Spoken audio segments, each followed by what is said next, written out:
ನನ್ನ ದೀನ ಪ್ರಾರ್ಥನೆ.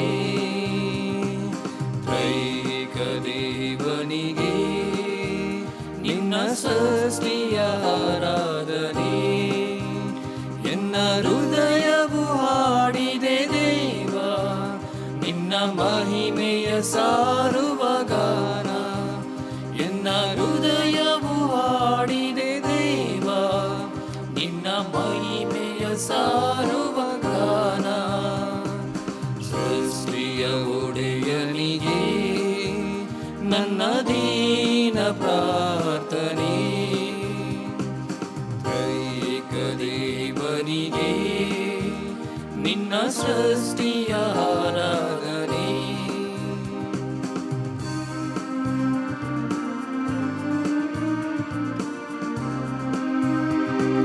ನೀಲಾಕಾಶದಿ ಹೊಳೆಯುವ ತಾರೆಗಳು, ಗಿರಿಶಿಖರದಿ ಸೊಬಗಿನ ಸುಂದರ ತಾಣಗಳು.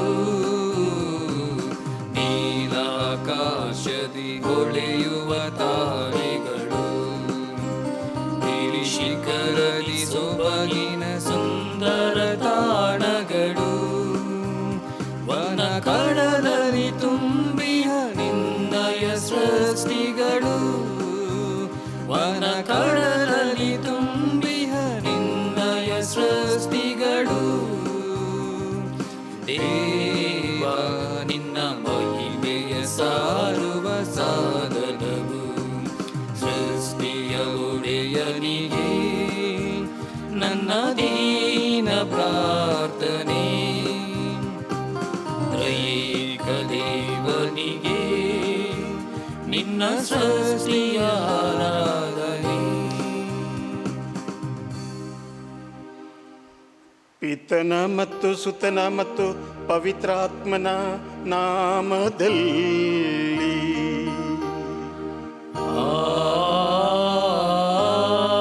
ಆಮೆನ್.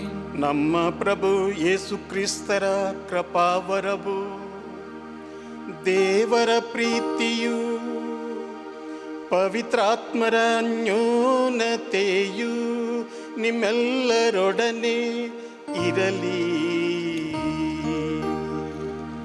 ನಿಮ್ಮಾತ್ಮದೊಡನೆಯೂ ಇರಲಿ. ತ್ರೈಕ ದೇವರಲ್ಲಿ ನನ್ನ ಅತಿ ಪ್ರಿಯ ಸಹೋದರ ಸಹೋದರಿಯರೇ, ಒಲುಮೆಯ ಮಕ್ಕಳೇ, ನಾವಿಂದು ಪರಮತ್ರಿತ್ವದ ಹಬ್ಬವನ್ನು ಆಚರಿಸುತ್ತಿರುವೆವು. ಹೋಲಿ ಟ್ರಿನಿಟಿ ಸಂಡೇ. ನಾವು ನಮ್ಮ ಧರ್ಮೋಪದೇಶ ತರಗತಿಯಲ್ಲಿ ದೇವರು ಒಬ್ಬರೇ, ಮೂವರು ವ್ಯಕ್ತಿಗಳು ಎಂದು ಕಲಿತಿದ್ದೇವೆ. ಈ ಪರಮ ರಹಸ್ಯವನ್ನು ಅರ್ಥ ಮಾಡಿಕೊಳ್ಳಲು ಸಂಪೂರ್ಣವಾಗಿ ಅರ್ಥ ಮಾಡಿಕೊಳ್ಳಲು, ಪರಿಪೂರ್ಣವಾಗಿ ಅರ್ಥ ಮಾಡಿಕೊಳ್ಳಲು ಯಾರಿಂದಲೂ ಸಾಧ್ಯವಿಲ್ಲ. ಈ ಪರಮ ರಹಸ್ಯವಾದ ಹಬ್ಬವನ್ನು ನಾವಿಂದು ಆಚರಿಸುವಾಗ ಪವಿತ್ರಾತ್ಮರ ಪ್ರೇರಣೆಯಿಂದ ನಾವು ಈ ಹಬ್ಬದ, ಈ ಪರಮತ್ರಿತ್ವದ ಮಹತ್ವದ ಬಗ್ಗೆ, ನಮ್ಮ ಜೀವನದಲ್ಲಿ ಈ ಒಂದು ಹಬ್ಬ ಯಾವ ರೀತಿ ಅನ್ವಯ ಆಗುತ್ತದೆ ಎಂಬುದನ್ನು ನಾವು ಅರ್ಥ ಮಾಡಿಕೊಳ್ಳಲು ಪ್ರಯತ್ನಿಸೋಣ. ನಾವು ಮಾಡಿರುವ ಪಾಪಗಳಿಗಾಗಿ, ತ್ರೈಕ ದೇವರ ವಿರುದ್ಧ ಮಾಡಿದ ಪಾಪಗಳಿಗಾಗಿ ತ್ರೈಕ ದೇವರಲ್ಲಿ ನಾವು ಕ್ಷಮೆಯನ್ನು ಯಾಚಿಸೋಣ.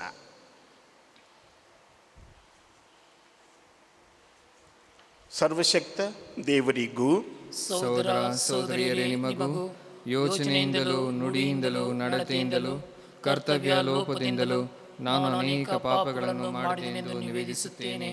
ನನ್ನ ಪಾಪವೇ, ನನ್ನ ಪಾಪವೇ, ನನ್ನ ದೊಡ್ಡ ಪಾಪವೇ.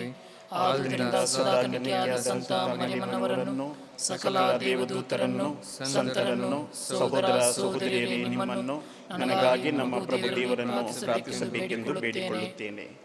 ಸರ್ವಶಕ್ತ ದೇವರು ನಮಗೆ ದಯ ತೋರಿಸಿ ನಮ್ಮ ಪಾಪಗಳನ್ನು ಕ್ಷಮಿಸಿ ನಮ್ಮನ್ನು ನಿತ್ಯ ಜೀವಕ್ಕೆ ಕರೆದೊಯ್ಯಲಿ. ಆಮೆನ್.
ದುಷ್ಟರಿಗೆ ಶಾಂತಿ.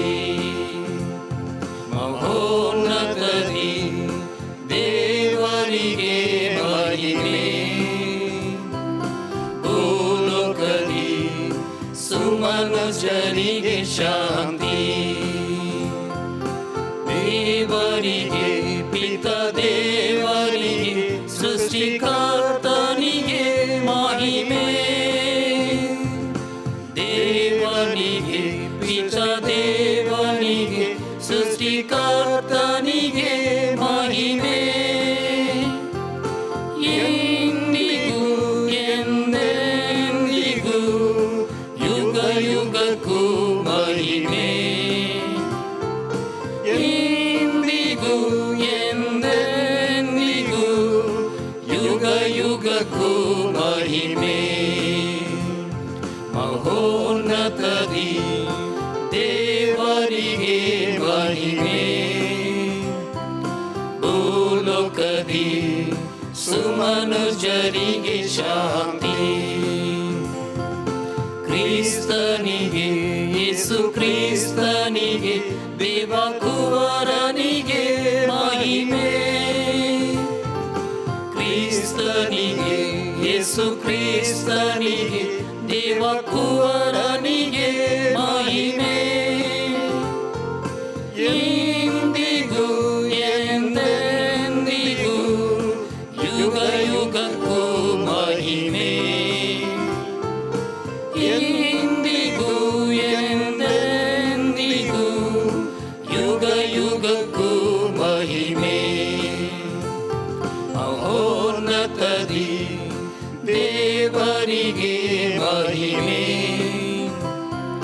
ಭೂಲೋಕದಿ ಸುಮನುಜರಿಗೆ ಶಾಂತಿ. ಆತ್ಮನಿಗೆ ಪವಿತ್ರಾತ್ಮನಿಗೆ ವರದಾತನಿಗೆ ಮಹಿಮೆ. ಆತ್ಮನಿಗೆ ಪವಿತ್ರಾತ್ಮನಿಗೆ ವರದಾತನಿಗೆ ಮಹಿಮೆ. ಎಂದಿಗೂ ಎಂದೆಂದಿಗೂ ಯುಗ ಯುಗಕ್ಕೂ ಮಹಿಮೆ. ಎಂದಿಗೂ ಎಂದೆಂದಿಗೂ ಯುಗ ಯುಗಕ್ಕೂ ಮಹಿಮೆ. ಮಹೋನ್ನತದಿ ದೇವರಿಗೆ ಮಹಿಮೆ, ಭೂಲೋಕದಿ ಸುಮನುಜರಿಗೆ ಶಾಂತಿ.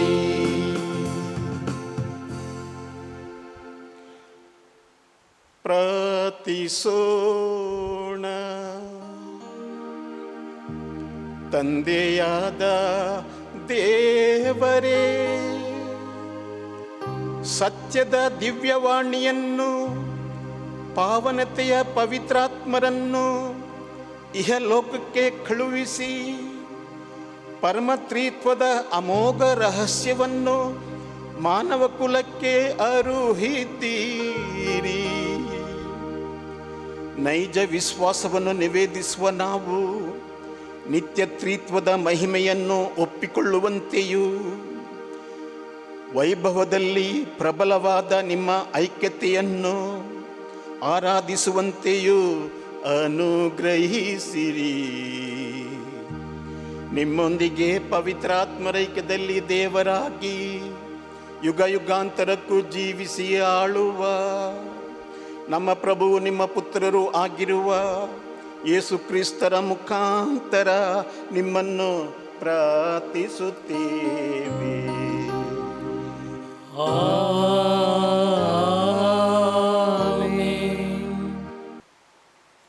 ಮೊದಲನೆಯ ವಾಚನ, ಧರ್ಮೋಪದೇಶ ಕಾಂಡದಿಂದ ವಾಚನ. ಮೋಶೆ ಜನರಿಗೆ ಇಂತೆಂದನು, ದೇವರು ಮಾನವರನ್ನು ಸೃಷ್ಟಿಸಿ ಭೂಮಿಯ ಮೇಲಿರಿಸಿದ ದಿನ ಮೊದಲುಗೊಂಡು ಇಂದಿನವರೆಗೆ ಒಂದು ದಿಕ್ಕಿನಿಂದ ಮತ್ತೊಂದು ದಿಕ್ಕಿನವರೆಗೆ ಅಂಥ ಅದ್ಭುತ ಕಾರ್ಯ ನಡೆದುದುಂಟೆ? ಅಂಥ ಸುದ್ದಿಯನ್ನಾದರೂ ಕೇಳಿದುಂಟೆ? ನೀವೇ ವಿಚಾರಿಸಿಕೊಳ್ಳಿ. ದೇವರು ಅಗ್ನಿ ಜ್ವಾಲೆಯೊಳಗಿಂದ ಮಾತನಾಡಿದ ಸ್ವರ ಕೇಳಿಸಿತಲ್ಲವೇ? ಬೇರೆ ಯಾವ ಜನರಾದರೂ ದೇವರ ಸ್ವರ ಕೇಳಿ ಬದುಕಿದ್ದುಂಟೆ? ಬೇರೆ ಯಾವ ದೇವರು ತಾನೇ ಪರಿಶೋಧನೆ, ಪವಾಡ, ಮಹತ್ಕಾರ್ಯ, ಯುದ್ಧ, ಭುಜ ಪರಾಕ್ರಮ, ಶಿಕ್ಷಾ ಹಸ್ತ, ಭಯಂಕರ ಕಾರ್ಯ ಇವುಗಳನ್ನು ಪ್ರಯೋಗಿಸಿ ಒಂದು ಜನಾಂಗವನ್ನು ಮತ್ತೊಂದು ಜನಾಂಗದ ಕೈಯಿಂದ ತಪ್ಪಿಸಲು ಪ್ರಯತ್ನಿಸಿದ್ದಾರೆ? ನಿಮ್ಮ ದೇವರಾದ ಸರ್ವೇಶ್ವರ ಸ್ವಾಮಿಯಾದರೆ ಈಜಿಪ್ಟಿನಲ್ಲಿ ನಿಮ್ಮ ಪರವಾಗಿ ಇದನ್ನೆಲ್ಲ ನಿಮ್ಮ ಕಣ್ಮುಂದೆಯೇ ನಡೆಸಿದ್ದರಲ್ಲವೇ? ನೀವು ಇದನ್ನೆಲ್ಲ ಆಲೋಚಿಸಿ ಮೇಲೆ ಆಕಾಶದಲ್ಲಾಗಲಿ ಕೆಳಗೆ ಭೂಮಿಯಲ್ಲಾಗಲಿ ಸರ್ವೇಶ್ವರ ಸ್ವಾಮಿ ಒಬ್ಬರೇ ದೇವರು, ಬೇರೆ ಯಾವ ದೇವರು ಇಲ್ಲವೆಂಬುದನ್ನು ಈಗ ಗ್ರಹಿಸಿಕೊಂಡು ಜ್ಞಾಪಕದಲ್ಲಿಡಬೇಕು. ನಾನು ಇಂದು ನಿಮಗೆ ತಿಳಿಸಿದ ಅವರ ಆಜ್ಞಾ ವಿಧಿಗಳನ್ನು ಅನುಸರಿಸಿ ನಡೆಯಿರಿ. ಆಗ ನಿಮಗೂ ನಿಮ್ಮ ಸಂತತಿಗೂ ಶುಭ ಉಂಟಾಗುವುದು. ನಿಮ್ಮ ದೇವರಾದ ಸರ್ವೇಶ್ವರ ನಿಮಗೆ ಶಾಶ್ವತವಾಗಿ ಕೊಡುವ ನಾಡಿನಲ್ಲಿ ನೀವು ದೀರ್ಘಕಾಲ ಬಾಳುವಿರಿ. ಪ್ರಭುವಿನ ವಾಕ್ಯ. ದೇವರಿಗೆ ಕೃತಜ್ಞತೆ ಸಲ್ಲಲಿ.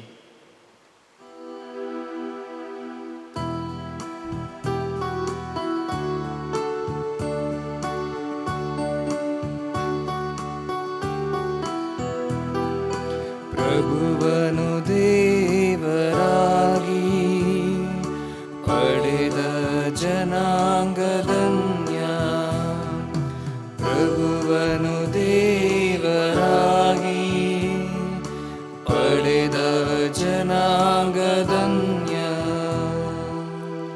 ಸತ್ಯವಾದದ್ದು ಆತನ ಪವಿತ್ರ ವಾಕ್ಯ, ಸ್ತುತ್ಯವಾದದ್ದು ಆತನ ಪುನೀತ ಕಾರ್ಯ.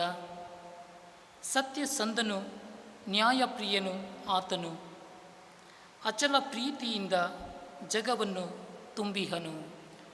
ಪ್ರಭುವನು ದೇವರಾಗಿ ಪಡೆದ ಜನಾಂಗಧನ್ಯ. ಸೃಷ್ಟಿಯಾಯಿತು ಗಗನಮಂಡಲ ಆತನ ನುಡಿಯೊಂದಕ್ಕೆ, ರೂಪುಗೊಂಡಿತು ತಾರಮಂಡಲ ಅವನುಸಿರು ಮಾತ್ರಕ್ಕೆ. ಸೃಷ್ಟಿಯಾಯಿತು ಆತನ ನುಡಿ ಮಾತ್ರಕ್ಕೆ, ಸ್ಥಾಪನೆಯಾಯಿತು ಅವನ ಅಣತಿಯೊಂದಕ್ಕೆ. ಪ್ರಭುವನು ದೇವರಾಗಿ ಪಡೆದ ಜನಾಂಗಧನ್ಯ. ಪ್ರಭುವಾದರೂ ಕಟಾಕ್ಷಿಸುವನು ತನ್ನ ಗಂಜಿ ನಡೆದವರನ್ನು, ಲಕ್ಷಿಸುವನು ತನ್ನ ಕೃಪೆಯನ್ನು ನಿರೀಕ್ಷಿಸುವವರನ್ನು, ತಪ್ಪಿಸುವ ನವರ ಪ್ರಾಣವನ್ನು ಮರಣದಿಂದ, ಉಳಿಸುವನು ಜೀವವನ್ನು ಕ್ಷಾಮ ಡಾಮರಗಳಿಂದ. ಪ್ರಭುವನು ದೇವರಾಗಿ ಪಡೆದ ಜನಾಂಗಧನ್ಯ. ನೆಮ್ಮದಿ ಹಿಂದಿದೆ ಎನ್ನ ಮನ ಆತನಲ್ಲಿ, ನಂಬಿರುವೆವು ಆತನ ಶ್ರೀನಾಮದಲ್ಲಿ. ನಮ್ಮ ಮೇಲಿರಲಿ ಪ್ರಭು ನಿನ್ನ ಅಚಲ ಪ್ರೀತಿ, ಕಾದಿಹೆವು ಇದೋ ನಿನ್ನ ನಂಬಿ ಭರವಸದಿ. ಪ್ರಭುವನು ದೇವರಾಗಿ ಪಡೆದ ಜನಾಂಗಧನ್ಯ, ಪ್ರಭುವನು ದೇವರಾಗಿ ಪಡೆದ ಜನಾಂಗಧನ್ಯ. ಎರಡನೆಯ ವಾಚನ. ಪೌಲನು ರೋಮನರಿಗೆ ಬರೆದ ಪತ್ರದಿಂದ ವಾಚನ. ಸಹೋದರರೇ, ಯಾರು ಯಾರು ದೇವರ ಆತ್ಮನಿಗೆ ಮಣಿದು ನಡೆಯುತ್ತಾರೋ ಅವರು ದೇವರ ಮಕ್ಕಳು. ದೇವರು ನಿಮಗೆ ದಯಪಾಲಿಸಿರುವ ಆತ್ಮ ನಿಮ್ಮನ್ನು ಮತ್ತೊಮ್ಮೆ ಗುಲಾಮರನ್ನಾಗಿಯೂ ಭಯಭೀತರನ್ನಾಗಿಯೂ ಮಾಡುವುದಿಲ್ಲ, ಬದಲಿಗೆ ನಿಮ್ಮನ್ನು ದೇವರ ಮಕ್ಕಳನ್ನಾಗಿಸುತ್ತದೆ.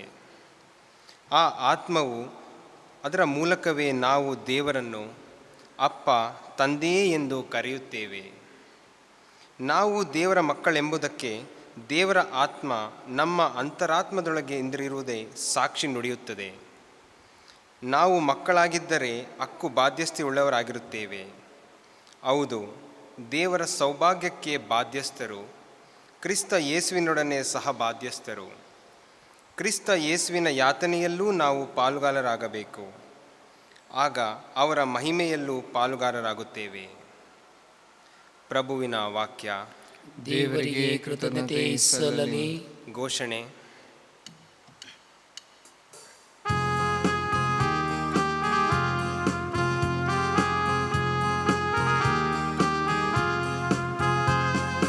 ಹಲ್ಲೆಲೂಯ, ಸ್ತುತಿ ಮಾಡಿರಿ, ಯೇಸುವಿಗೆ ಸ್ತುತಿ ಮಾಡಿರಿ. ಹಲ್ಲೆಲೂಯ, ಹಲ್ಲೆಲೂಯ, ಹಲ್ಲೆಲೂಯ, ಹಲ್ಲೆಲೂಯ, ಹಲ್ಲೆಲೂಯ, ಹಲ್ಲೆಲೂಯ. ಪಿತನಿಗೂ ಸುತನಿಗೂ ಪವಿತ್ರಾತ್ಮನಿಗೂ ಮಹಿಮೆಯಾಗಲಿ, ಆದಿಯಲ್ಲಿ ಇದ್ದಾಗೆ ಈಗಲೂ ಯುಗಾಂತರಕ್ಕೂ. ಹಲ್ಲೆಲೂಯ, ಸ್ತುತಿ ಮಾಡಿರಿ, ಯೇಸುವಿಗೆ ಸ್ತುತಿ ಮಾಡಿರಿ. ಹಲ್ಲೆಲೂಯ, ಹಲ್ಲೆಲೂಯ, ಹಲ್ಲೆಲೂಯ, ಹಲ್ಲೆಲೂಯ, ಹಲ್ಲೆಲೂಯ, ಹಲ್ಲೆಲೂಯ. ಪ್ರಭು ನಿಮ್ಮೊಡನೆ ಇರಲಿ, ನಿಮ್ಮಾತ್ಮದೊಡನೆಯೂ ಇರಲಿ. ಮತ್ತಾಯನು ಬರೆದ ಪವಿತ್ರ ಶುಭ ಸಂದೇಶದಿಂದ ವಾಚನ. ಪ್ರಭು ನಿಮಗೆ ಮಹಿಮೆ ಸಲ್ಲಲಿ. ಆ ಕಾಲದಲ್ಲಿ 11 ಮಂದಿ ಶಿಷ್ಯರು ಗಲಿಲಿಯಕ್ಕೆ ಹೋದರು. ಯೇಸು ಸೂಚಿಸಿದ್ದ ಬೆಟ್ಟಕ್ಕೆ ಬಂದರು. ಅಲ್ಲಿ ಯೇಸುವನ್ನು ಕಂಡು ಅವರನ್ನು ಪೂಜಿಸಿದರು. ಆದರೆ ಕೆಲವರು ಸಂದೇಹಪಟ್ಟರು. ಆಗ ಯೇಸು ಹತ್ತಿರಕ್ಕೆ ಬಂದು ಮಾತನಾಡಿದರು. ಭೂಮಿಯಲ್ಲೂ ಸ್ವರ್ಗದಲ್ಲೂ ಸರ್ವಾಧಿಕಾರವನ್ನು ನನಗೆ ಕೊಡಲಾಗಿದೆ. ಆದುದರಿಂದ ನೀವು ಹೋಗಿ ಸಕಲ ದೇಶಗಳ ಜನರನ್ನು ನನ್ನ ಶಿಷ್ಯರನ್ನಾಗಿ ಮಾಡಿರಿ. ಪಿತ, ಸುತ ಮತ್ತು ಪವಿತ್ರಾತ್ಮರ ನಾಮದಲ್ಲಿ ಅವರಿಗೆ ದೀಕ್ಷಾಸ್ನಾನ ಮಾಡಿಸಿರಿ. ನಾನು ನಿಮಗೆ ಆಜ್ಞಾಪಿಸಿದ ಸಕಲವನ್ನು ಅನುಸರಿಸುವಂತೆ ಅವರಿಗೆ ಬೋಧಿಸಿರಿ. ಇಗೋ, ಲೋಕಾಂತ್ಯದವರೆಗೂ ಸದಾ ನಾನು ನಿಮ್ಮೊಡನೆ ಇರುತ್ತೇನೆ ಎಂದರು. ಪ್ರಭುವಿನ ಶುಭ ಸಂದೇಶವಿದು. ಕ್ರಿಸ್ತರೇ ನಿಮಗೆ ಸ್ತುತಿಯು ಸಲ್ಲಲಿ. ಪ್ರಭು ಯೇಸು ಸ್ವಾಮಿಯಲ್ಲಿ ನನ್ನ ಅತಿ ಪ್ರಿಯ ಸಹೋದರ ಸಹೋದರಿಯರೇ, ನಲ್ಮೆಯ ಮಕ್ಕಳೇ, ನಾವಿಂದು ಪರಮತ್ರಿತ್ವದ ಪರಮ ರಹಸ್ಯದ ಹಬ್ಬವನ್ನು ಆಚರಿಸುತ್ತಿರುವೆವು. ಈ ಸಂದರ್ಭದಲ್ಲಿ ನಾನು ನಿಮ್ಮೆಲ್ಲರಿಗೂ ಈ ಪವಿತ್ರ ಹಬ್ಬದ ಶುಭಾಶಯಗಳನ್ನು ಕೋರುತ್ತೇನೆ.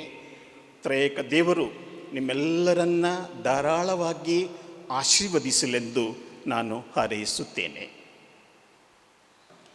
ಪರಮತ್ರಿತ್ವದ ರಹಸ್ಯ, ಈ ಮಿಸ್ಟ್ರಿ, ಇದನ್ನು ಅರ್ಥ ಮಾಡಿಕೊಳ್ಳುವುದು ಅಷ್ಟೇನೂ ಸುಲಭವಲ್ಲ. ಇದುವರೆಗೂ ನಾವು ಏನೇನಾದರೂ ಪರಮತ್ರಿತ್ವದ ಬಗ್ಗೆ ತಿಳಿದುಕೊಂಡಿದ್ದೇ ಆಗಿದ್ದರೆ ಅದು ಸಾಕ್ಷಾತ್ ಪ್ರಭು ಯೇಸು ಕ್ರಿಸ್ತರು ನಮಗೆ ಹೇಳಿದ್ದು ಮಾತ್ರ. ಯೇಸು ಕ್ರಿಸ್ತರು ಪಿತ ದೇವರ ಬಗ್ಗೆ, ಪವಿತ್ರಾತ್ಮರ ಬಗ್ಗೆ ನಮಗೆ ಪ್ರಕಟಿಸಿರುತ್ತಾರೆ. ಅದು ಬಿಟ್ಟು ನಾವು ಅವರ ಬಗ್ಗೆ, ಈ ಪರಮತ್ರಿತ್ವದ ರಹಸ್ಯದ ಬಗ್ಗೆ ಜ್ಞಾನವನ್ನು, ಅರ್ಥವನ್ನು ಗ್ರಹಿಸಿಕೊಳ್ಳಲು ಪ್ರಯತ್ನಿಸುತ್ತೆಯಾದರೂ ಅದು ನಮ್ಮ ಜ್ಞಾನಕ್ಕೆ ದಕ್ಕದಂತೆ ಇದೆ. ಪ್ರಿಯರೇ, ನಾನು ಹೇಳಿದಂತೆ ಈ ಪರಮ ತ್ರಿತ್ವದ ರಹಸ್ಯ ಇದೊಂದು ದೊಡ್ಡ ಒಂದು ರಹಸ್ಯ. It's A mystery. ಇದನ್ನು ಸಂಪೂರ್ಣವಾಗಿ ಸಮಗ್ರವಾಗಿ ಗ್ರಹಿಸಿಕೊಳ್ಳಲು ಯಾರಿಂದಲೂ ಸಾಧ್ಯವಿಲ್ಲ. ಇದಕ್ಕೆ ಉದಾಹರಣೆಯಾಗಿ ಸಂತ ಅಗಸ್ತ್ಯನರು ಮನಸಾಂತರ ಹೊಂದಿದ ನಂತರ ಒಂದು ಅವರ ಜೀವನದಲ್ಲಿ ನಡೆದ ಒಂದು ಘಟನೆಯನ್ನು ನಿಮ್ಮ ಮುಂದೆ ಇಡುತ್ತಿದ್ದೇನೆ. ಅವರು ಪರಮ ರಹಸ್ಯದ ಬಗ್ಗೆ ತಿಳಿದುಕೊಳ್ಳಲು ಚಿಂತಿಸುತ್ತಾ ಒಮ್ಮೆ ಒಂದು ದಿನ ಮರಳ ತೀರದಲ್ಲಿ ಅವರು ನಡೆದುಕೊಂಡು ಹೋಗುತ್ತಿರಲು ಅಲ್ಲಿ ಒಬ್ಬ ಪುಟ್ಟ ಬಾಲಕನು ಒಂದು ಸಣ್ಣ ಗುಂಡಿಯನ್ನು ತೆಗೆದು ಸಮುದ್ರಕ್ಕೆ ಹೋಗಿ ಆ ಸಮುದ್ರ ನೀರನ್ನು ತನ್ನ ಪುಟ್ಟ ಕರಗಳಲ್ಲಿ ತಂದು ಆ ಗುಂಡಿಗೆ ಸುರಿಯುತ್ತಿದ್ದನು. ಇದನ್ನು ಕಂಡ ಅಗಸ್ತ್ಯನರಿಗೆ ಬಹಳ ಆಶ್ಚರ್ಯವಾಯಿತು.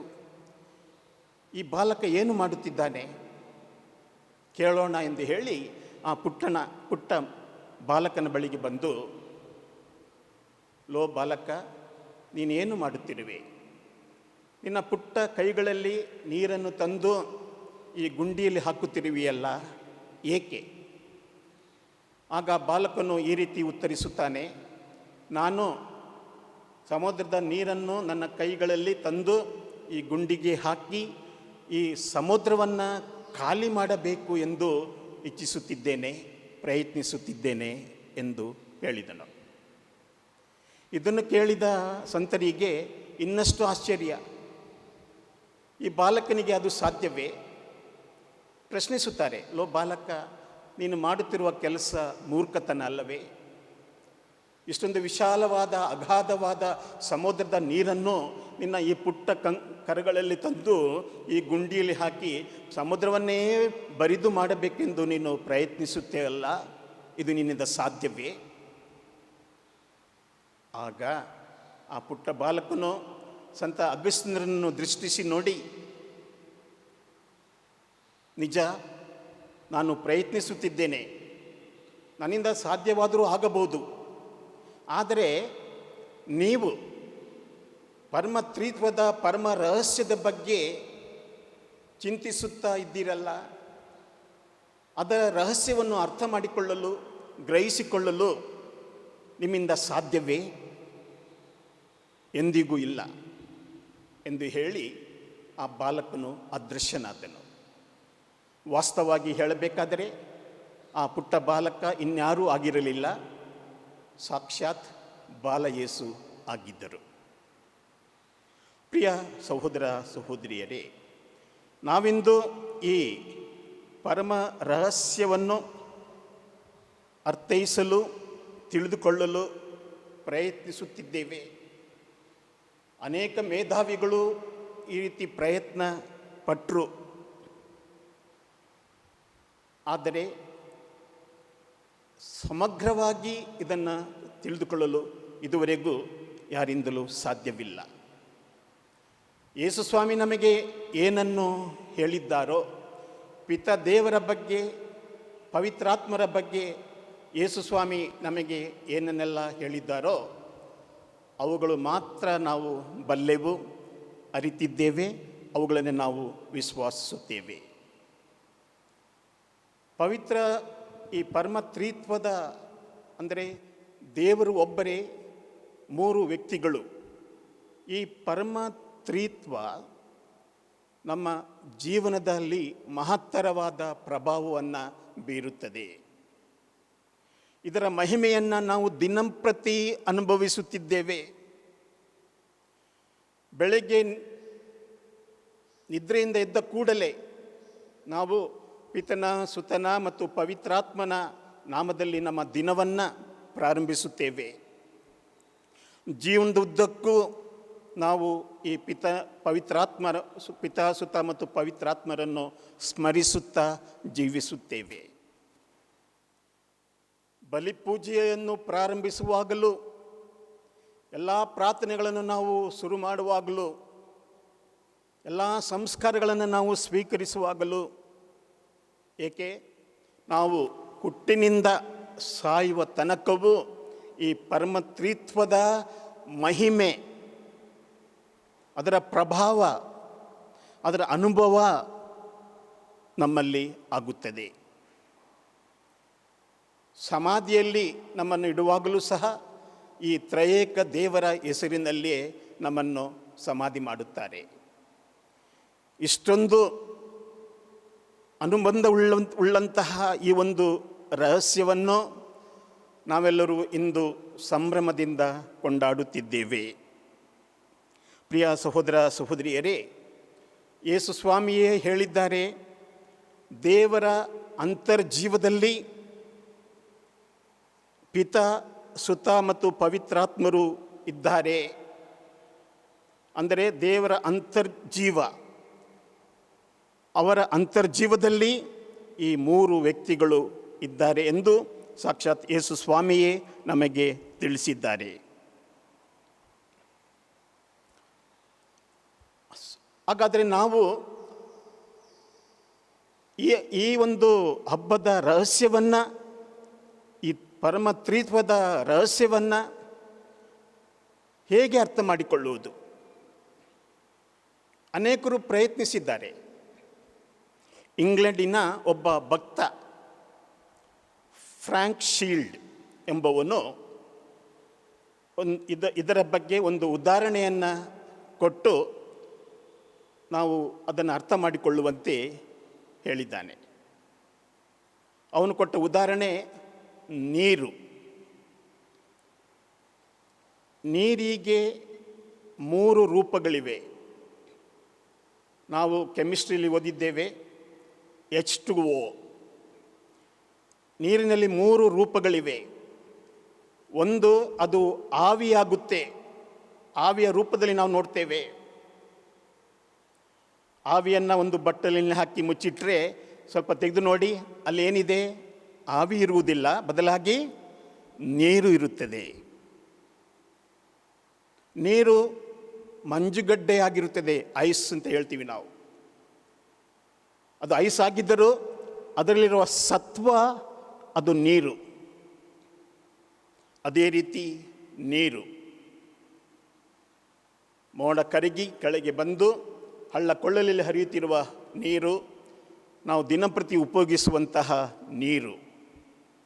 ಈ 3 ರೂಪಗಳಲ್ಲೂ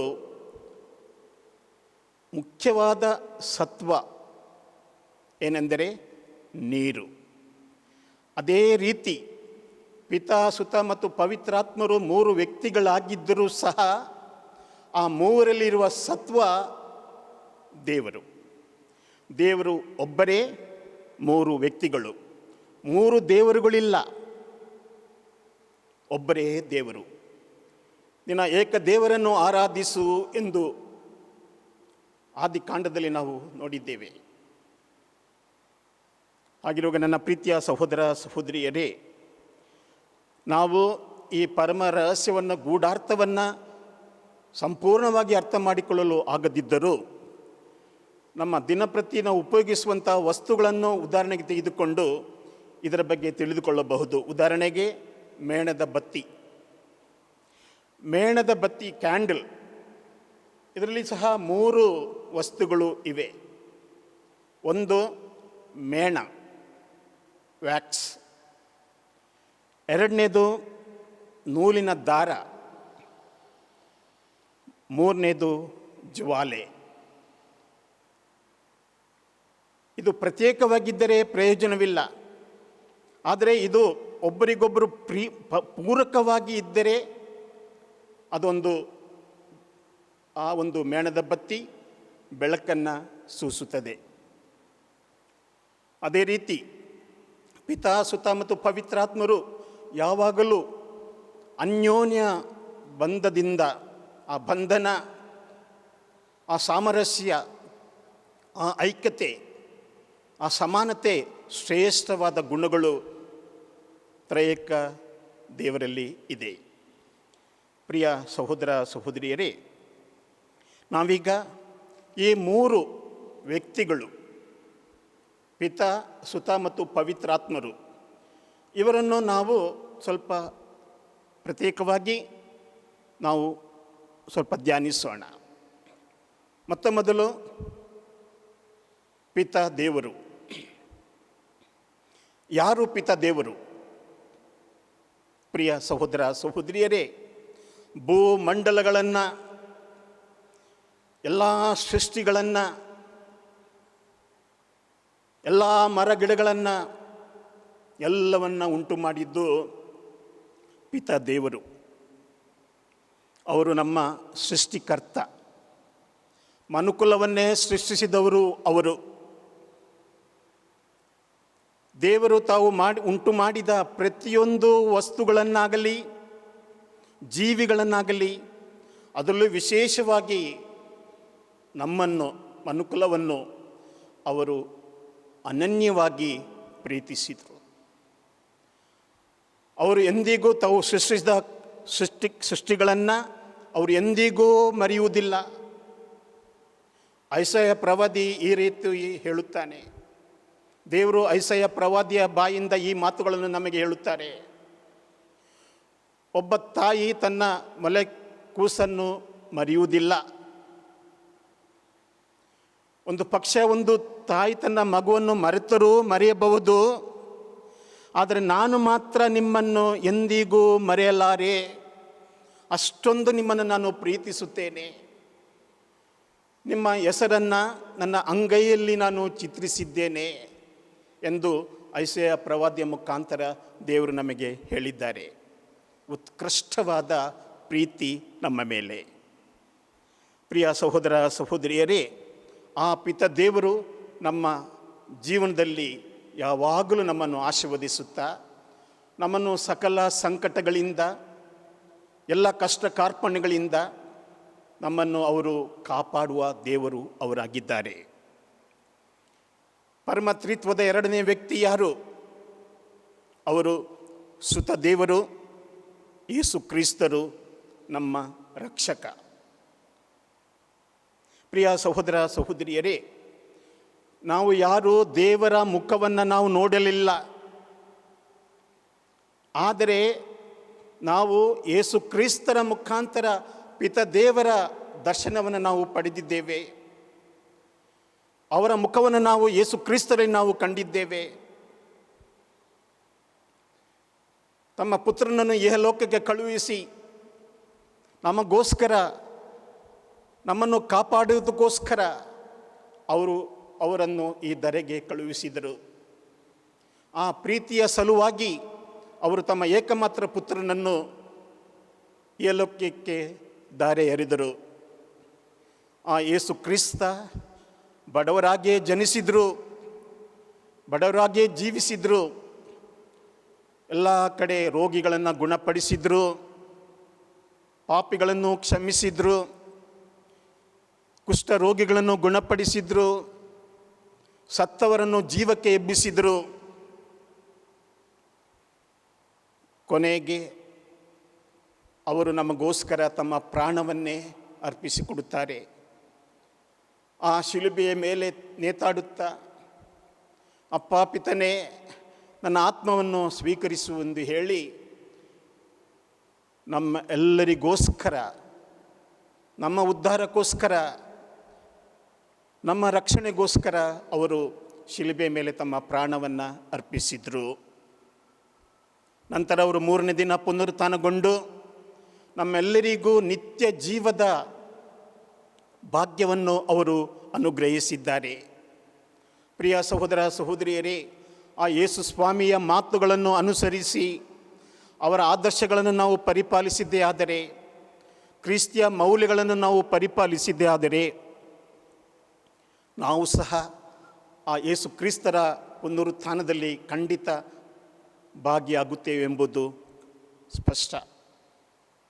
3ನೇ ವ್ಯಕ್ತಿ, ಪರಮತ್ರಿತ್ವದ 3ನೇ ವ್ಯಕ್ತಿ ಪವಿತ್ರಾತ್ಮರು. ಹೋದ ಭಾನುವಾರವಷ್ಟೇ ಪೆಂಟಕೋಸ್ಟ್ ಹಬ್ಬವನ್ನು ನಾವು ಆಚರಿಸಿದೆವು. ಆವಾಗ ನಾವು ಪವಿತ್ರಾತ್ಮರ ಬಗ್ಗೆ ಅನೇಕ ವಿಚಾರಗಳನ್ನು ತಿಳಿದುಕೊಂಡೆವು. ಅವರು ನಮ್ಮೆಲ್ಲರಿಗೂ ಬಲವನ್ನು, ನಮ್ಮೆಲ್ಲರಿಗೂ ಜ್ಞಾನಶಕ್ತಿಯನ್ನು, ನಮ್ಮ ಕ್ರಿಸ್ತಿಯ ಜೀವನ ನಡೆಸಲು ಬೇಕಾದ ಪ್ರೇರಣೆಯನ್ನು, ಮಾರ್ಗದರ್ಶನವನ್ನು ಕೊಡುವವರು ಪವಿತ್ರಾತ್ಮರು. ಯೇಸು ಸ್ವಾಮಿ ಹೇಳಿದರು, ನಾನು ನಿಮ್ಮನ್ನು ಅನಾಥರನ್ನಾಗಿ ಬಿಟ್ಟು ಹೋಗುವುದಿಲ್ಲ, ನಾನು ನಿಮಗೋಸ್ಕರ ಒಬ್ಬ ಉಪಶಮಿಕರನ್ನು ಕಳುಹಿಸುತ್ತೇನೆ, ಅವರು ನಿಮ್ಮನ್ನು ಸತ್ಯದೆಡೆಗೆ ಕರೆದೊಯ್ಯುವರು ಎಂದು ಯೇಸು ಸ್ವಾಮಿ ನಮಗೆ ಹೇಳಿದ್ದಾರಲ್ಲವ. ಆ ಪವಿತ್ರಾತ್ಮರು ಎಂದೆಂದಿಗೂ ನಮ್ಮೊಂದಿಗೆ ಇರುತ್ತಾರೆ. ನಾವು ಪ್ರಾರ್ಥಿಸುವಂತೆ, ಉತ್ತಮ ಜೀವನ ನಡೆಸುವಂತೆ ಅವರು ಸತತ ನಮ್ಮನ್ನು ಅವರು ಪ್ರೇರೇಪಿಸುತ್ತಾರೆ.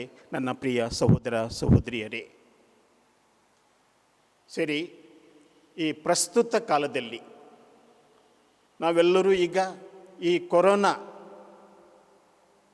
ವೈರಸ್ಸಿನಿಂದಾಗಿ ಎಷ್ಟೊಂದು ನೋವು, ಸಂಕಟಗಳನ್ನು, ಸಾವು ನೋವುಗಳನ್ನು ನಾವು ನೋಡುತ್ತಿದ್ದೇವೆ, ಅನುಭವಿಸುತ್ತಿದ್ದೇವೆ. ಎಲ್ಲಿ ನೋಡಿದರೂ ಸಾವಿನ ಛಾಯೆ. ಜನರೆಲ್ಲರೂ ಪರಿತಪಿಸುತ್ತಿದ್ದಾರೆ, ಕಣ್ಣೀರಿಡುತ್ತಿದ್ದಾರೆ, ತಮ್ಮ ಪ್ರೀತಿಯ ವ್ಯಕ್ತಿಗಳನ್ನು ಅವರು ಕಳೆದುಕೊಂಡು ರೋಧಿಸುತ್ತಿದ್ದಾರೆ. ಈ ದುಷ್ಟ ವೈರಸ್ ಇದು ಕಳೆದ ವರ್ಷ ವಕ್ಕರಿಸಿ ಅದನ್ನು ನಾವು ಮೊದಲನೇ ಅಲೆ ಎಂದು ಹೇಳಿದೆವು. ಆ ಮೊದಲನೇ ಅಲೆಯಿಂದ ಅನೇಕ ಜನರು ಸಾವನ್ನು ಅಪ್ಪಿದರು. ಆ ಮೊದಲನೇ ಅಲೆ ಎಂದು ಕರೆದರೂ ಸಹ ಅದರಲ್ಲಿ ಇರುವುದು ವೈರಸ್. ಎರಡನೇ ಅಲೆಯನ್ನು ನಾವು ಈಗ ನೋಡ್ತಿದ್ದೇವೆ. ಕಳೆದ ಅನೇಕ ತಿಂಗಳಿಂದ ಈ ಎರಡನೇ ಅಲೆ ಬಂದು ಬಡಿದಿದೆ. ಮೊದಲನೇದಕ್ಕಿಂತ ಹೆಚ್ಚಾಗಿ ಸಾವು ನೋವುಗಳನ್ನು ನಾವು ಕಾಣ್ತಿದ್ದೇವೆ. ಎಷ್ಟೋ ಜನರು ಕಷ್ಟದಲ್ಲಿ ಪರಿತಪಿಸುತ್ತಿದ್ದಾರೆ. ಬಡವರ ಬಗ್ಗೆ ಹೇಳುವುದಂತೂ ಬಹಳ ಕಷ್ಟ. ಅಷ್ಟೊಂದು ಕಷ್ಟವನ್ನು ಅವರು ಅನುಭವಿಸುತ್ತಿದ್ದಾರೆ. ಒಂದಲ್ಲ ಲಾಕ್ಡೌನ್, ಪುನಃ ಲಾಕ್ಡೌನ್ ಅಂತ ಹೇಳಿ ಜನರು ಹೊರಗೆ ಬರಲು ಸಾಧ್ಯವಿಲ್ಲದೆ ಆಗಿದೆ. ಒಂದೊತ್ತು ಊಟಕ್ಕೂ ಸಹ ಕಷ್ಟಪಡುವ ಜನರು ಇದ್ದಾರೆ. ಈಗ ಇನ್ನು ಮೂರನೇ ಅಲೆ ಬರುತ್ತದೆ ಎಂದು ಜ್ಞಾನಿಗಳು ಹೇಳುತ್ತಿದ್ದಾರೆ, ವಿಜ್ಞಾನಿಗಳು ಹೇಳುತ್ತಿದ್ದಾರೆ. ಆ ಮೂರನೇ ಅಲೆ ಬಂದಾಗ ಕೆಲವರು ಆಗಲೇ ಬಂದಿದೆ ಎಂದು ಹೇಳುತ್ತಿದ್ದಾರೆ. ಅದು ಪುಟ್ಟ ಮಕ್ಕಳನ್ನು ಬಾಧಿಸುತ್ತದೆ ಎಂದು ತಜ್ಞರು ಹೇಳುತ್ತಿದ್ದಾರೆ. ಈ ರೀತಿ ಅದು ಮೊದಲನೇ ಅಲೆ ಆಗಿರ್ಬೋದು, ಎರಡನೇ ಅಲೆ ಆಗಿರ್ಬೋದು, ಮೂರನೇ ಅಲೆ ಆಗಿರ್ಬೋದು. ಅದರಲ್ಲಿ ಇರುವಂತಹ ದುಷ್ಟ ವೈರಸ್ ಅದು ಕೊರೋನಾ ವೈರಸ್. ಅದು ಏನನ್ನು ತರುತ್ತದೆ ನಮಗೆ? ಆ ಮೂರು ಅಲೆಗಳು ನಮಗೆ ಏನನ್ನು ತಂದುಕೊಟ್ಟವು? ದುಃಖ, ಕಣ್ಣೀರು, ಸಾವು, ಸಂಕಷ್ಟ. ಕಣ್ಣೀರು, ಎಂತಹ ಒಂದು ಭಯಂಕರ ಸ್ಥಿತಿಯಲ್ಲಿ ನಾವು ಇದ್ದೇವೆ ನನ್ನ ಪ್ರಿಯ ಸಹೋದರ ಸಹೋದರಿಯರೇ. ಇನ್ನು ಯಾವ ಕಷ್ಟಗಳು ಬರುತ್ತವೆ ಎಂದು ನಮಗೆ ಹೇಳಲು ಆಗದು. ಈ ಕೊರೋನಾ ವೈರಸ್ ಮುಖ್ಯವಾಗಿ ನಮ್ಮ ಜೀವವನ್ನು ತೆಗೆಯುವಂತಹ ಒಂದು ಪೀಡೆ. ಆದರೆ ಇದಕ್ಕೆ ತದ್ವಿರುದ್ಧವಾಗಿ ನಮ್ಮ ತ್ರಯೇಕ ದೇವರು, ಪಿತಾ, ಸುತ ಮತ್ತು ಪವಿತ್ರಾತ್ಮರು ಅವರು ನಮಗೆ ಜೀವವನ್ನು ಕೊಡುತ್ತಾರೆ. ಯೇಸು ಸ್ವಾಮಿ ಒಮ್ಮೆ ಹೇಳಿದರು, ನಾನು ನಿಮಗೆ ಜೀವವನ್ನು ಕೊಡುತ್ತೇನೆ, ಆ ಜೀವವನ್ನು ಯಥೇಚ್ಛವಾಗಿ ಕೊಡುತ್ತೇನೆ ಎಂದು ಹೇಳಿದರು. ನಾನೇ ಸತ್ಯ, ನಾನೇ ಮಾರ್ಗ, ನಾನೇ ಜೀವ ಎಂದು ಹೇಳಿ ಅವರು ನಮಗೆ ಜೀವವನ್ನು ಕೊಟ್ಟಿರುತ್ತಾರೆ. ಪ್ರಿಯ ಸಹೋದರ ಸಹೋದರಿಯರೇ, ಇಹಲೋಕದ ಜೀವನ ಮಾತ್ರವಲ್ಲ, ಮುಂದಿನ ಜೀವನದಲ್ಲೂ ಸ್ವರ್ಗದಲ್ಲಿ ನಮಗೆ ನಿತ್ಯ ಜೀವವನ್ನು ಸಹ ಕೊಡುವವರು ಈ ತ್ರಯೇಕ ದೇವರು. ಹಾಗಿರುವಾಗ ಈ ಒಂದು ಕೊರೋನಾ 19 ಪೆಂಡಮಿಕ್ ಈ ಸಮಯದಲ್ಲಿ ನಾವು ಧೃತಿಗೆಡುವುದು ಬೇಡ, ಭಯಪಡುವುದು ಬೇಡ. ನಾವು ತ್ರಯೇಕ ದೇವರಲ್ಲಿ ವಿಶ್ವಾಸವಿಟ್ಟು ನಾವು ಧೈರ್ಯದಿಂದ ಜೀವಿಸೋಣ. ಆ ತ್ರಯೇಕ ದೇವರಲ್ಲಿ ಪ್ರಾರ್ಥಿಸಿ, ದೇವರೇ ನಮ್ಮನ್ನು ಈ ಕಷ್ಟದಿಂದ, ಈ ಪೀಡೆಯಿಂದ ನಮ್ಮನ್ನು ಬಿಡುಗಡೆ ಮಾಡಿ ನಮಗೆ ಒಳ್ಳೆಯ ಆರೋಗ್ಯ ಭಾಗ್ಯ ಕೊಡಿ ಎಂದು ಬೇಡಿಕೊಳ್ಳೋಣ. ಪ್ರಿಯ ಸಹೋದರ ಸಹೋದರಿ, ಕೊನೆಯದಾಗಿ ಈ ಪರಮತ್ರಿತ್ವದಲ್ಲಿ ಕೆಲವೊಂದು ಮುಖ್ಯ ಗುಣ ವಿಶೇಷಗಳನ್ನು ನಾವು ಕಾಣಬಹುದು. ಈ ಪರಮತ್ರಿತ್ವದಲ್ಲಿ ಐಕ್ಯತೆ, ಯೂನಿಟ್ ಇದೆ. ಒಬ್ಬರಿಗೊಬ್ಬರು ಐಕ್ಯತೆಯಿಂದ ಇದ್ದಾರೆ. ಪಿತಾ, ಸುತ ಮತ್ತು ಪವಿತ್ರಾತ್ಮರು 3 ವ್ಯಕ್ತಿಗಳಾಗಿದ್ದರೂ ಸಹ ಪ್ರತಿಯೊಂದು ವಿಚಾರದಲ್ಲೂ ಅವರಲ್ಲಿ ಐಕ್ಯತೆಯನ್ನು ನಾವು ಕಾಣುತ್ತೇವೆ. ಎರಡನೇದಾಗಿ ಅವರಲ್ಲಿ ಸಮಾನತೆ. ಅವರೊಬ್ಬರ ಮೇಲೂ ಒಬ್ಬರು ಕೀಳು ಅಂತ ಇಲ್ಲ, ಅವರಲ್ಲಿ ಸಮಾನತೆ, ಈಕ್ವಾಲಿಟಿ, ಆ ಗುಣವನ್ನು ನಾವು ಕಾಣ್ತೇವೆ. ಮೂರನೇದಾಗಿ ಅವರಲ್ಲಿ ಸಾಮರಸ್ಯ, ಅನ್ಯೋನ್ಯತೆ, ಆ ಗುಣ ನಾವು ಎದ್ದು ಕಾಣುತ್ತದೆ. ಯಾವ ವಿಚಾರವಾಗಲಿ ಅವರು ಯಾವಾಗಲೂ ಪರಸ್ಪರ ಗೌರವಿಸಿ, ಪರಸ್ಪರ ಅವರು ಹೊಗಳಿ ಸ್ತುತಿಸಿ ತಮ್ಮ ಕಾರ್ಯವನ್ನು ಮಾಡುತ್ತಾರೆ. ಯೇಸು ಸ್ವಾಮಿ ಹೇಳುತ್ತಾರೆ, ನನ್ನನ್ನು ನೋಡಿದವರು ಪಿತ ದೇವರನ್ನು ನೋಡಿದಂತೆ. ಯೇಸು ಸ್ವಾಮಿ ಹೇಳುತ್ತಾರೆ, ನನ್ನನ್ನು ವಿಶ್ವಾಸಿಸುವವನು ನನ್ನ ಪಿತ ದೇವರನ್ನು ಸಹ ವಿಶ್ವಾಸಿಸುವುದಂತೆ ಎಂದು ಹೇಳಿದ್ದಾರೆ. ಪ್ರಿಯ ಸಹೋದರ ಸಹೋದರಿಯರೇ, ಈ ಹಬ್ಬವನ್ನು ಆಚರಿಸುತ್ತಿರುವ ನಾವು ನಮ್ಮ ಕುಟುಂಬಗಳಲ್ಲಿ ಐಕ್ಯತೆ ಇರುವಂತೆ ನೋಡಿಕೊಳ್ಳೋಣ.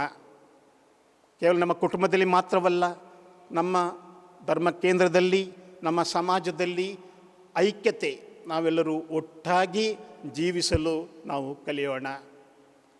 ನಮ್ಮಲ್ಲಿ ಸಮಾನತೆ, ಪರಸ್ಪರ ನಾವು ಗೌರವಿಸಿ ಬಾಳಲು ಕಲಿಯೋಣ. ಹಾಗೂ ಸಾಮರಸ್ಯ, ನೀನು ಮೇಲು, ನೀನು ಕೀಳು, ನೀನು ಶ್ರೀಮಂತ ಬಡವ ಎಂದು ತಿಳಿದುಕೊಳ್ಳದೆ ನಾವೆಲ್ಲರೂ ಒಂದೇ ಕುಟುಂಬಕ್ಕೆ ಸೇರಿದವರು, ಒಂದೇ ತ್ರಯೇಕ ದೇವರಿಗೆ ನಾವು ಸೇರಿದವರು. ಆ ತ್ರಯೇಕ ದೇವರು ನಮ್ಮ ಜೀವನದಲ್ಲಿ ಅವಿಭಾಜ್ಯ ಅಂಗವಾಗಿದ್ದಾರೆ. ಹಾಗಿರುವಾಗ ಅವರ ಗುಣಗಳನ್ನು ನಾವು ಸಹ ನಮ್ಮ ಜೀವನದಲ್ಲಿ, ನಮ್ಮ ಕುಟುಂಬದಲ್ಲಿ, ನಮ್ಮ ಧರ್ಮ ಕೇಂದ್ರಗಳಲ್ಲಿ, ನಮ್ಮ ಸಮಾಜದಲ್ಲಿ, ನಮ್ಮ ಸಂಸ್ಥೆಗಳಲ್ಲಿ ಆ ಒಂದು ಗುಣಗಳನ್ನು ನಾವು ಅಳವಡಿಸಿಕೊಂಡು ಬಾಳಲು ಕಲಿಯೋಣ.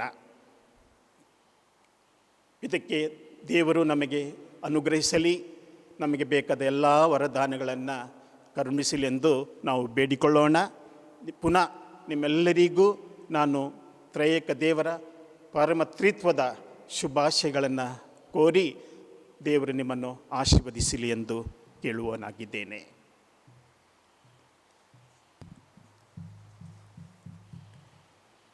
ಪರಲೋಕವನ್ನು ಭೂಲೋಕವನ್ನು ಸೃಷ್ಟಿಸಿದ ಸರ್ವಶಕ್ತ ದೇವಪಿತರನ್ನು ವಿಶ್ವಾಸಿಸುತ್ತೇನೆ. ಅವರ ಏಕಮಾತ್ರ ಪುತ್ರರು ನಮ್ಮ ಕರ್ತೃ ಆದ ಯೇಸು ಕ್ರಿಸ್ತರನ್ನು ವಿಶ್ವಾಸಿಸುತ್ತೇನೆ. ಇವರು ಪವಿತ್ರಾತ್ಮರಿಂದ ಗರ್ಭಧರಿಸಿದ ಕನ್ಯಾ ಮರಿಯಮರಿಯಲ್ಲಿ ಜನಿಸಿದರು. ಪೊಂತಿಯಸ್ ಪಿಲಾತನ ಅಧಿಕಾರದಲ್ಲಿ ಪಾಡಪಟ್ಟು ಶಿಲುಬೆಗೆ ಏರಿಸಲ್ಪಟ್ಟು ಮೃತರಾಗಿ ಸಮಾಧಿ ಮಾಡಲ್ಪಟ್ಟರು. ಪಾತಾಳಕ್ಕಿಳಿದು 3ನೇ ದಿನ ಮೃತರ ಮಧ್ಯದಿಂದ ಪುನರ್ಜೀವಂತರಾಗಿ ಎದ್ದರು. ಪರಲೋಕಕ್ಕೇರಿ ಸರ್ವಶಕ್ತ ದೇವಪಿತರ ಬಲಪಾರ್ಶ್ವದಲ್ಲಿ ಕುಳಿತುಕೊಂಡಿದ್ದಾರೆ. ಅಲ್ಲಿಂದ ಜೀವಂತರಿಗೂ ಮೃತರಿಗೂ ತೀರ್ಪು ಕೊಡಲು ಬರುವರು. ಪವಿತ್ರಾತ್ಮರನ್ನು ವಿಶ್ವಾಸಿಸುತ್ತೇನೆ. ಪವಿತ್ರ ಕಥೋಲಿಕ ಧರ್ಮಸಭೆಯನ್ನು, ಸಂತರ ಅನ್ಯೋನ್ಯತೆಯನ್ನು ವಿಶ್ವಾಸಿಸುತ್ತೇನೆ. ಪಾಪ ಪರಿಹಾರವನ್ನು ವಿಶ್ವಾಸಿಸುತ್ತೇನೆ. ಮೃತರ ಪುನರುತ್ಥಾನವನ್ನು ವಿಶ್ವಾಸಿಸುತ್ತೇನೆ. ನಿತ್ಯ ಜೀವವನ್ನು ವಿಶ್ವಾಸಿಸುತ್ತೇನೆ. ಆಮೆನ್.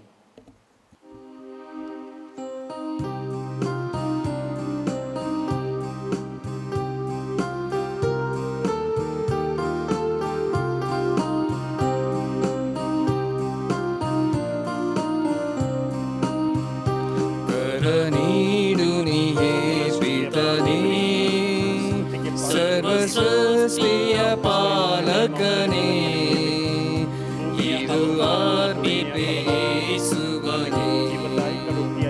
ಕರ ನೀಡು ನೀಯೇ ಪಿತನೇ, ಸರ್ವಸೃಷ್ಟಿಯ ಪಾಲಕನೇ, ಇದು ಅರ್ಪಿತೆ ಯೇಸುವನೇ.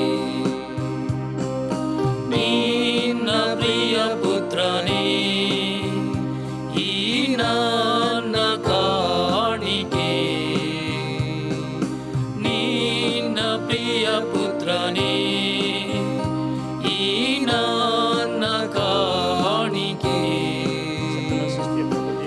ಇವರೊಡನೆ ನಮ್ಮ ಜೀವಿತವೇನ್ನ ಇವರೊಡನೆ ನಮ್ಮ ಜೀವಿತವೇನ್ನ ಅರ್ಪಿಪೆ ಸ್ವೀಕರಿಸೋ ಅರ್ಪಿಪೆ ಸ್ವೀಕರಿಸೋ ಕರ ನೀಡು ನೀಯೇ ಪಿತನೇ ಸರ್ವ ಸೃಷ್ಟಿಯ ಪಾಲಕನೇ ಇದು ಅರ್ಪಿಪೆ ಯೇಸುವನೇ. ಸಹೋದರ ಸಹೋದರಿಯರೇ, ನನ್ನ ಮತ್ತು ನಿಮ್ಮ ಬಲಿಯು ಸರ್ವಶಕ್ತ ಪಿತ ದೇವರಿಗೆ ಒಪ್ಪಿಗೆಯಾಗುವಂತೆ ಪ್ರಾರ್ಥಿಸಿರಿ. ಪ್ರಭು ತಮ್ಮ ನಾಮದ ಸ್ತುತಿ ಹಾಗೂ ಮಹಿಮೆಗಾಗಿಯೂ ನಮ್ಮ ಮತ್ತು ತಮ್ಮ ಪವಿತ್ರ ಧರ್ಮ ಸಭೆಯ ಒಳಿತಿಗಾಗಿಯೂ ಈ ಬಲಿಯನ್ನು ನಿಮ್ಮ ಕರಗಳಿಂದ ಸ್ವೀಕರಿಸಲಿ. ನಮ್ಮ ಪ್ರಭು ದೇವರೇ, ನಿಮ್ಮ ನಾಮ ನಿವೇದನೆಯ ನಿಮಿತ್ತ ನಮ್ಮ ಸೇವೆಯ ಬಲಿಯನ್ನು ಪಾವನಗೊಳಿಸಿರಿ. ಇದರಿಂದ ನಮ್ಮನ್ನೇ ನಿಮಗೆ ಅನಂತ ಕಾಣಿಕೆಯನ್ನಾಗಿ ಮಾಡಿರಿ. ನಮ್ಮ ಪ್ರಭು ಕ್ರಿಸ್ತರ ಮುಖಾಂತರ ನಿಮ್ಮನ್ನು ಪ್ರಾರ್ಥಿಸುತ್ತೇವೆ.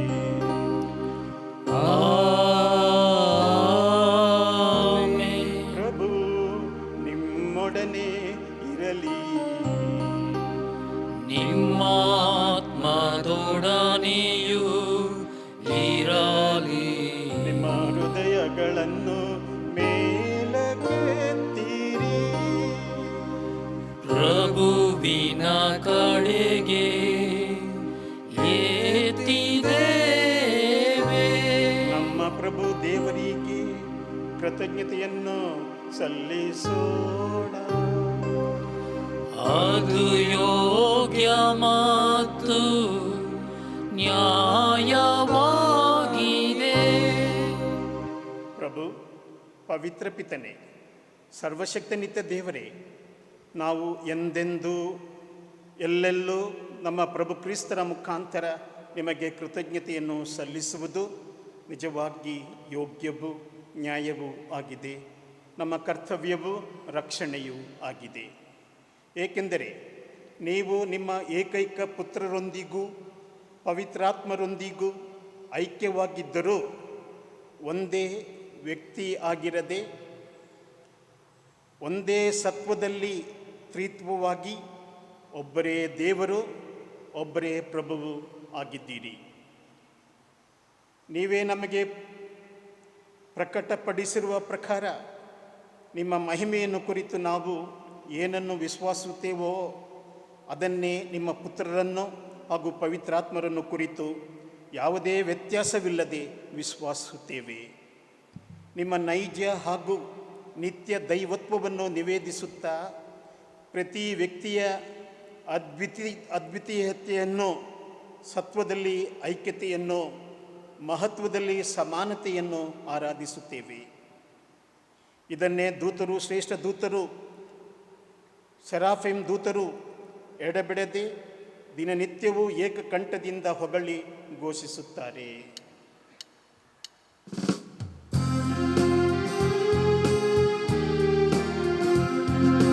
ಪರಿಶುದ್ಧರು ಪರಿಶುದ್ಧರು ಸೇನೆಗಳ ಒಡೆಯರು ಪರಿಶುದ್ಧರು ಪರಿಶುದ್ಧರು ಪರಿಶುದ್ಧರು ಸೇನೆಗಳ ಒಡೆಯರು ಪರಿಶುದ್ಧರು.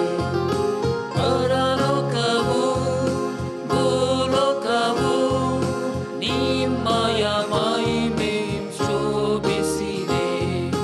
ಕರ್ತರ ನಾಮದಲ್ಲಿ ಬರುವವರು ಆಶೀರ್ವದಿಸಲ್ಪಟ್ಟವರು. ಹೋಸನ ಹೋಸನ ಹೋಸನ ಮಹೋನ್ನತದಲ್ಲಿ ಹೋಸನ ಹೋಸನ ಹೋಸನ ಹೋಸನ ಮಹೋನ್ನತದಲ್ಲಿ ಹೋಸನ. ಪ್ರಭು, ನೀವು ನಿಜವಾಗಿಯೂ ಪರಿಶುದ್ಧರು. ಸರ್ವ ಪರಿಶುದ್ಧತೆಯ ಬುಗ್ಗೆಯೂ ನೀವೇ. ಈ ಕೊಡುಗೆಗಳ ಮೇಲೆ ನಿಮ್ಮ ಪವಿತ್ರಾತ್ಮರನ್ನು ಇಬ್ಬನಿಯಂತೆ ಸುರಿಸಿ ಪಾವನಗೊಳಿಸಿರೆಂದು ಪ್ರಾರ್ಥಿಸುತ್ತೇವೆ. ನಮಗಿವು ನಮ್ಮ ಪ್ರಭು ಯೇಸು ಕ್ರಿಸ್ತರ ಶರೀರ ಮತ್ತು ರಕ್ತವಾಗುವಂತೆ ಮಾಡಿರಿ. ಅವರನ್ನು ಪರಾಧೀನ ಮಾಡಲಾದ ಸಮಯದಲ್ಲಿ ಸ್ವ ಇಚ್ಛೆಯಿಂದ ತಮ್ಮ ಯಾತನೆಗೆ ಒಳಗಾದಾಗ ಅವರು ರೊಟ್ಟಿಯನ್ನು ತೆಗೆದುಕೊಂಡು ಕೃತಜ್ಞತೆಯನ್ನು ಸಲ್ಲಿಸಿ ಅದನ್ನು ಮುರಿದು ತಮ್ಮ ಶಿಷ್ಯರಿಗೆ ಕೊಡುತ್ತಾ ಹೀಗೆಂದರು, ತೆಗೆದುಕೊಳ್ಳಿ, ಇದನ್ನು ನೀವೆಲ್ಲರೂ ಭುಜಿಸಿರಿ, ಏಕೆಂದರೆ ಇದು ನಿಮಗಾಗಿ ಒಪ್ಪಿಸಲಾಗುವ ನನ್ನ ಶರೀರ.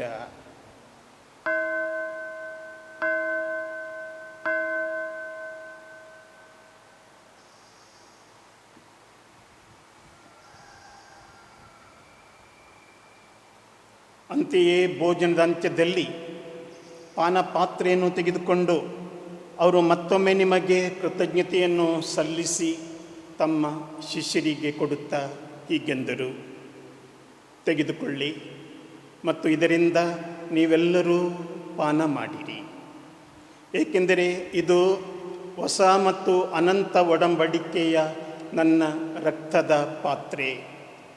ಈ ರಕ್ತವು ನಿಮ್ಮ ಮತ್ತು ಅನೇಕರ ಪಾಪಿಗಳ ಪರಿಹಾರಕ್ಕಾಗಿ ಸುರಿಸಲಾಗುವುದು.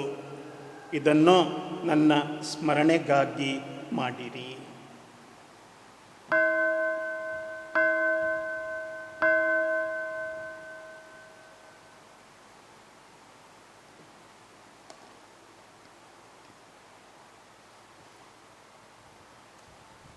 ವಿಶ್ವಾಸದ ರಹಸ್ಯ.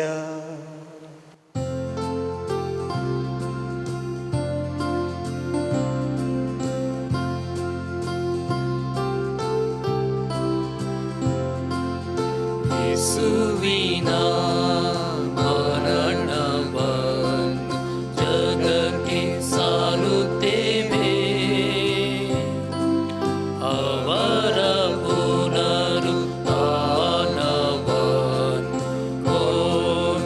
ಕೊಂಡಾಡುತ್ತೇವೆ, ಅವರ ಪುನರಾಗಮನವನ್ನು ನಿರೀಕ್ಷಿಸುತ್ತೇವೆ, ಅವರ ಪುನರಾಗಮನವನ್ನು ನಿರೀಕ್ಷಿಸುತ್ತೇವೆ. ಆದುದರಿಂದ ಪ್ರಭು, ನಿಮ್ಮ ಸಮ್ಮುಖದಲ್ಲಿ ನಿಂತು ಸೇವೆ ಸಲ್ಲಿಸಲು ನಮ್ಮನ್ನು ಯೋಗ್ಯರೆಂದು ಪರಿಗಣಿಸಿದ್ದಕ್ಕಾಗಿ ನಿಮಗೆ ಕೃತಜ್ಞತೆಯನ್ನು ಸಲ್ಲಿಸುತ್ತೇವೆ. ಕ್ರಿಸ್ತರ ಮರಣ ಮತ್ತು ಪುನರುತ್ಥಾನದ ಸ್ಮರಣೆಯನ್ನು ಆಚರಿಸುತ್ತಾ ಜೀವವೀವ ರೊಟ್ಟಿಯನ್ನು, ರಕ್ಷಣೆ ನೀವ ಈ ಪಾತ್ರೆಯನ್ನು ನಿಮಗೆ ಅರ್ಪಿಸುತ್ತೇವೆ. ಕ್ರಿಸ್ತರ ಶರೀರ ಮತ್ತು ರಕ್ತದಲ್ಲಿ ಪಾಲುಗೊಳ್ಳುವ ನಮ್ಮನ್ನು ಪವಿತ್ರಾತ್ಮರು ಒಂದುಗೂಡಿಸಬೇಕೆಂದು ನಿಮ್ಮನ್ನು ವಿನಯದಿಂದ ಭಿನ್ನಯಿಸುತ್ತೇವೆ. ಪ್ರಭು, ನಿಮ್ಮ ವಿಶ್ವವ್ಯಾಪಿ ಧರ್ಮಸಭೆಯನ್ನು ಸ್ಮರಿಸಿಕೊಳ್ಳಿರಿ. ನಮ್ಮ ವಿಶ್ವಗುರು ಫ್ರಾನ್ಸಿಸ್ ಅವರೊಂದಿಗೂ, ನಮ್ಮ ಧರ್ಮಾಧ್ಯಕ್ಷ ವಿಲಿಯಂ ಅವರೊಂದಿಗೂ, ಸಕಲ ಯಾಜಕರೊಂದಿಗೂ ಅದನ್ನು ಪ್ರೀತಿಯ ಪರಿಪೂರ್ಣತೆಯೆಡೆಗೆ ಮುನ್ನಡೆಸಿರಿ. ಪ್ರಭು, ಪುನರುತ್ಥಾನದ ನಿರೀಕ್ಷೆಯಲ್ಲಿ ವಿಶ್ರಮಿಸುತ್ತಿರುವ ನಮ್ಮ ಸಹೋದರ ಸಹೋದರಿಯರನ್ನು, ನಿಮ್ಮ ದಯೆಯಲ್ಲಿ ಮೃತರಾದ ಎಲ್ಲರನ್ನೂ ಸ್ಮರಿಸಿಕೊಳ್ಳಿರಿ. ಅವರನ್ನು ನಿಮ್ಮ ಸಮ್ಮುಖದ ಪ್ರಭೆಗೆ ಬರಮಾಡಿರಿ. ನಮ್ಮ ಮೇಲೂ ದಯ ತೋರಿರಿ. ದೇವಮಾತೆ ಪೂಜ್ಯ ಕನ್ಯಾ ಮರಿಯಮ್ಮನವರೊಂದಿಗೂ, ಆಕೆಯ ಪತಿ ಸಂತ ಜೋಸೆಫರೊಂದಿಗೂ, ಪುನೀತ ಪ್ರೇಷಿತರೊಂದಿಗೂ, ನಮ್ಮ ಧರ್ಮ ಕೇಂದ್ರದ ಪಾಲಕರಾದ ಸಂತ ಫ್ರಾನ್ಸಿಸ್ ಝೇವಿಯರ್ ಅವರೊಂದಿಗೂ, ಸಕಲ ಸಂತರೊಂದಿಗೂ ನಾವು ನಿತ್ಯ ಜೀವದಲ್ಲಿ ಸಹಭಾಗಿಗಳಾಗಿ ನಿಮ್ಮನ್ನು ಸ್ತುತಿಸಿ ಮಹಿಮೆ ಪಡಿಸುವಂತೆ ನಿಮ್ಮ ಪುತ್ರ ಯೇಸು ಕ್ರಿಸ್ತರ ಮುಖಾಂತರ ಪ್ರಾರ್ಥಿಸುತ್ತೇವೆ.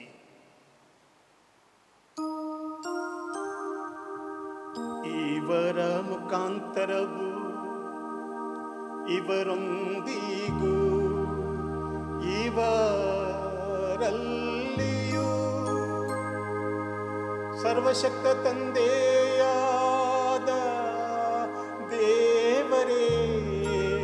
ಪವಿತ್ರಾತ್ಮರ ಐಕ್ಯದಲ್ಲಿ ಸರ್ವ ಗೌರವವು ಮಹಿಮೆಯು ಯುಗ ಯುಗಾಂತರಕ್ಕೂ ನಿಮಗೆ ಸಲ್ಲಲಿ.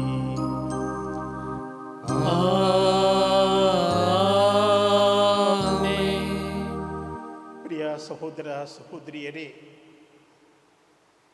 ಇಂದಿನ 2ನೇ ವಾಚನದಲ್ಲಿ ಸಂತ ಪೌಲರು ರೋಮನರಿಗೆ ಬರೆದ ಪತ್ರದಲ್ಲಿ ಪವಿತ್ರಾತ್ಮರು ನಮಗೆ ಬಂದು ನಮ್ಮನ್ನು ಪಿತ ದೇವರನ್ನು ಅಪ್ಪ ಪಿತನೇ ಎಂದು ಕರೆಯುವ ಸೌಭಾಗ್ಯವನ್ನು, ಆ ಶಕ್ತಿಯನ್ನು, ಅನುಗ್ರಹಗಳನ್ನು ನೀಡಿರುತ್ತಾರೆ.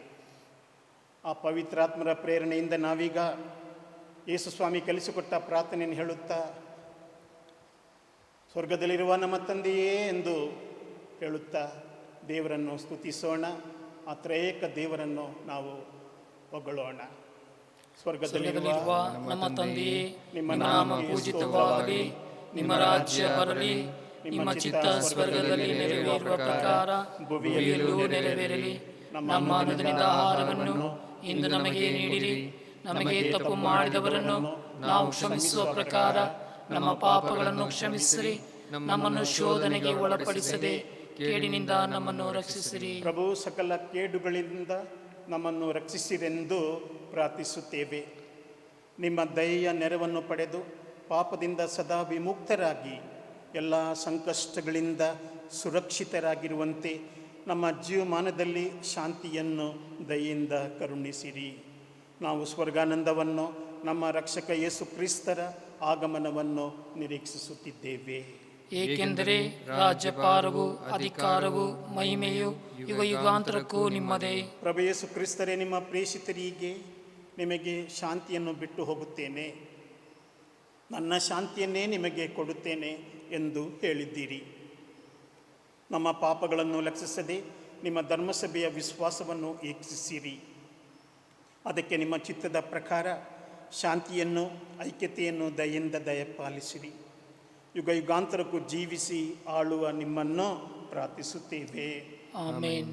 ಪ್ರಭುವಿನ ಶಾಂತಿ ಸದಾ ನಿಮ್ಮಲ್ಲಿರಲಿ, ನಿಮ್ಮ ಆತ್ಮದೊಡನೆಯೂ ಇರಲಿ. ಪರಸ್ಪರ ಶಾಂತಿಯನ್ನು ಕೋರೋಣ.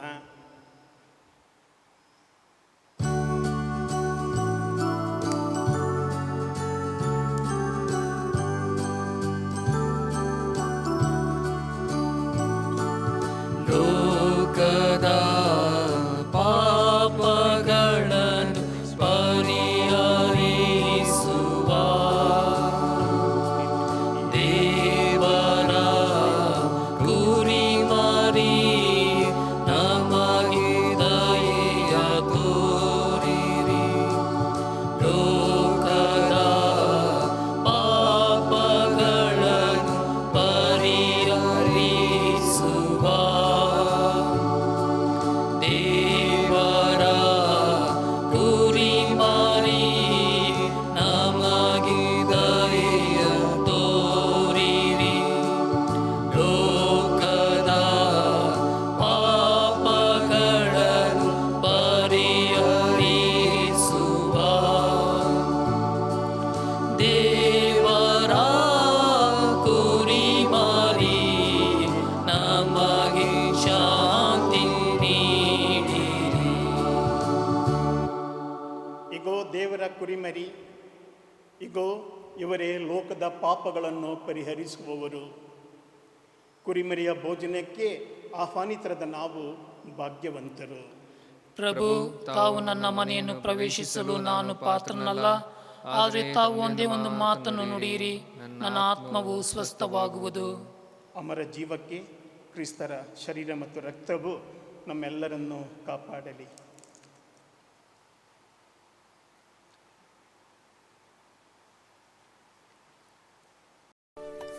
ಓ ನನ್ನ ಯೇಸುವೆ, ನೀವು ನಿಜವಾಗಿಯೂ ಪರಮಪ್ರಸಾದ ಸಂಸ್ಕಾರದಲ್ಲಿ ಪ್ರಸನ್ನರಾಗಿದ್ದೀರಿ ಎಂದು ನಾನು ವಿಶ್ವಾಸಿಸುತ್ತೇನೆ. ನಾನು ಈ ಎಲ್ಲಕ್ಕಿಂತ ಮಿಗಿಲಾಗಿ ನಿಮ್ಮನ್ನು ಪ್ರೀತಿಸುತ್ತೇನೆ ಹಾಗೂ ನಿಮ್ಮನ್ನು ನನ್ನ ಆತ್ಮಕ್ಕೆ ಸ್ವೀಕರಿಸಲು ಹಂಬಲಿಸುತ್ತೇನೆ.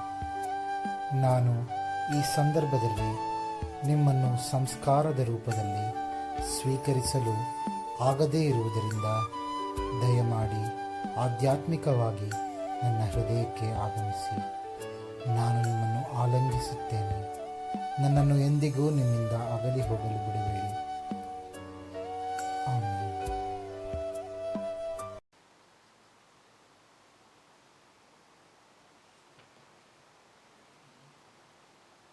ಪರಮ ಪ್ರಸಾದ ಶ್ಲೋಕ. ನೀವು ದೇವರ ಮಕ್ಕಳಾಗಿರುವುದರಿಂದಲೇ ಅಪ್ಪ ತಂದೆಯೇ ಎಂದು ಕರೆಯುವ ತಮ್ಮ ಪುತ್ರನ ಆತ್ಮವನ್ನು ದೇವರು ನಮ್ಮ ಹೃದಯಗಳಿಗೆ ಕಳುಹಿಸಿದ್ದಾರೆ. ಪ್ರಾರ್ಥಿಸೋಣ. ನಮ್ಮ ಪ್ರಭು ದೇವರೇ, ಈ ಸಂಸ್ಕಾರದ ಸ್ವೀಕಾರವು ಹಾಗೂ ಅನಂತ ಪರಮತ್ರಿತ್ವದ ಮತ್ತು ಅದರ ಅಖಂಡ ಏಕತ್ವದ ನಿವೇದನೆಯು ನಮ್ಮ ಶರೀರಾತ್ಮಗಳಿಗೆ ಆರೋಗ್ಯವನ್ನು ತರಲಿ. ನಮ್ಮ ಪ್ರಭು ಯೇಸು ಕ್ರಿಸ್ತರ ಮುಖಾಂತರ ನಿಮ್ಮನ್ನು ಪ್ರಾರ್ಥಿಸುತ್ತೇವೆ.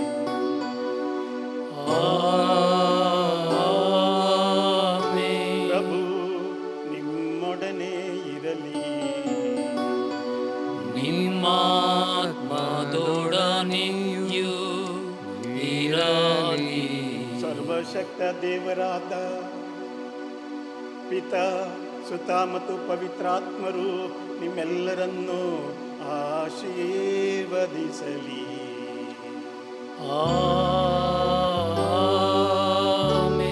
ಹೋಗಿ ಬನ್ನಿ, ಬಲಿಯರ್ಪಣೆ ಮುಗಿಯಿತು. ದೇವರಿಗೆ ಕೃತಜ್ಞತೆ ಸಲ್ಲಿಸಿ.